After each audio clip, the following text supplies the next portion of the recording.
Index funds, mutual funds, hedge funds, or ETFs? I'm sure you've heard about this before. In this video, I'm going to explain these types of investments in a super simple and practical way. We'll start with what a fund actually is, then go over the different kinds, how they're managed, the risks involved, the fees you might pay, the strategies they use, and most importantly, who they're really meant for.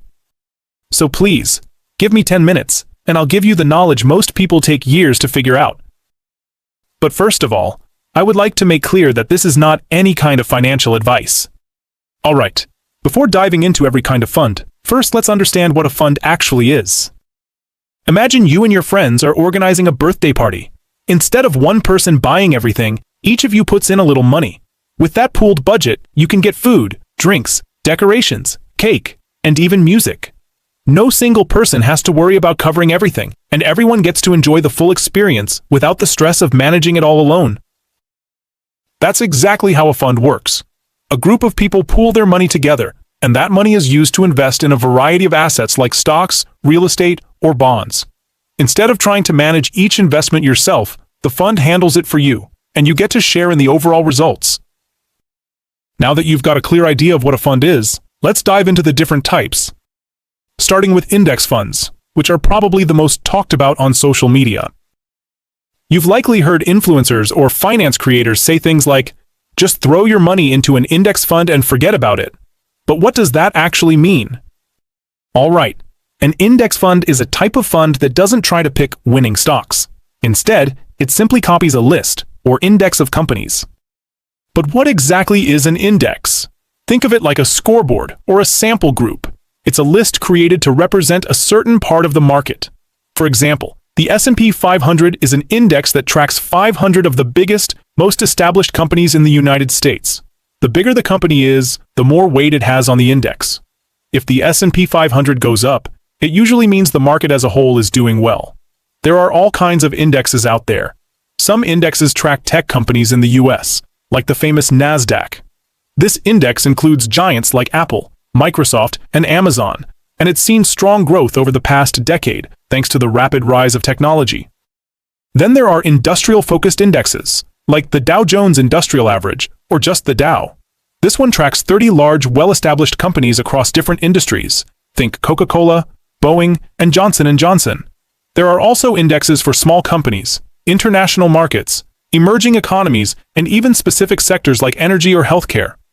I think you got the idea. No picking, no guessing. Index funds are passively managed, which means there's no one actively choosing what to buy or sell. They just follow the index. And that's actually a good thing, because it keeps the fees super low. You're not paying for a manager, just a system. Most index funds charge an annual fee, called an expense ratio, of anywhere from 0.02% to 0.20%.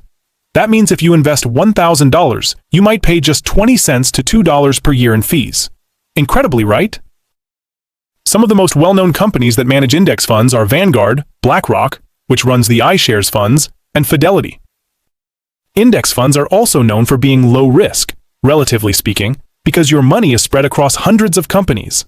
If one company has a bad year, it probably won't tank your whole investment, depending on the fund, of course. Before we move on, there's something really important to understand about how index funds work, especially when it comes to buying and selling them. Unlike stocks or ETFs, you can't buy an index fund at any time of the day and lock in the current price.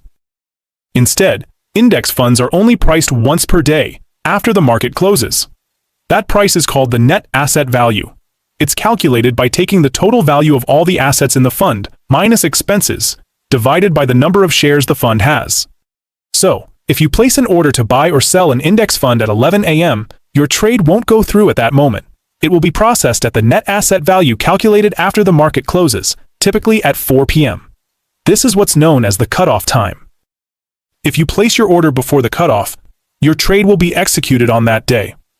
This can vary depending on the fund management company you're using. Some may take a few days to process and execute your order.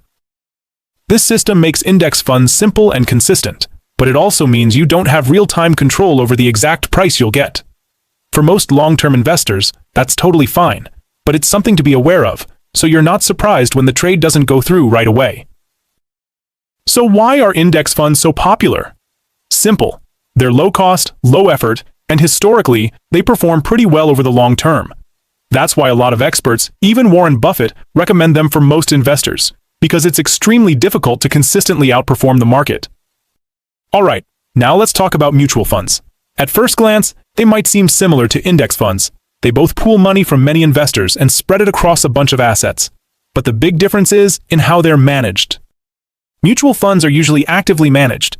That means there's a professional fund manager or even a whole team actively deciding which stocks or bonds to buy and sell, trying to beat the market. The goal is to outperform a benchmark, like the S&P 500, by picking the right investments at the right time. Now, that might sound great in theory, but here's the catch. Active management usually comes with higher fees. Mutual fund expense ratios often range from 0.5% to 1.5%, and sometimes even higher. And studies have shown that most actively managed funds don't consistently beat the market. Still, some people prefer mutual funds because they believe in the fund manager's strategy, or they want exposure to specific sectors, countries, or asset types that may not be available through index funds. It is also a way of diversification. Some of the biggest mutual fund providers include Vanguard, Fidelity, and JP Morgan. These offer a wide range of funds, some of which are actively managed and others passively managed, so it's important to check what kind of fund you're investing in. Moreover, just like with traditional index funds, mutual funds also execute trades at the end of the day. You can place your buy or sell order at any time, but it will only be processed after the market closes. Let's move into hedge funds, which are a completely different kind of investment compared to index funds, mutual funds, or ETFs. The name hedge comes from the idea of hedging risk, but in reality, hedge funds are more about chasing higher returns, and they do it using more aggressive and complex strategies. So what exactly is a hedge fund? It's a private investment fund that pools money from wealthy individuals or institutions and invests it in a wide range of assets, stocks, bonds, real estate, currencies, derivatives, etc.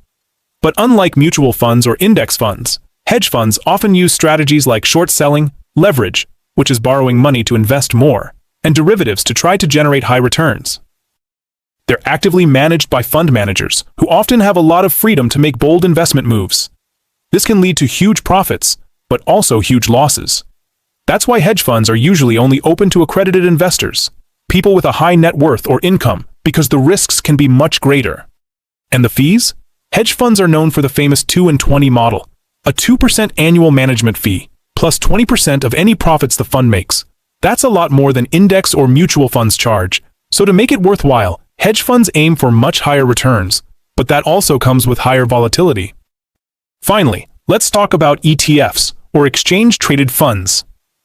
These are often seen as a hybrid between index funds and individual stocks because, just like a stock, they trade throughout the day on the stock exchange. But, like index funds, they provide diversification by pooling investments in many different assets. ETFs are bought and sold throughout the day, just like stocks. That means you can track their price in real time and decide when to buy or sell based on market conditions, making them more flexible.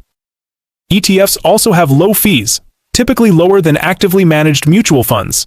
Their expense ratios usually range from 0.03% to 0.75%, depending on the type of ETF and management. And because they're passively managed in most cases, they follow an index, meaning they're designed to track the performance of a particular sector, industry, or market as a whole.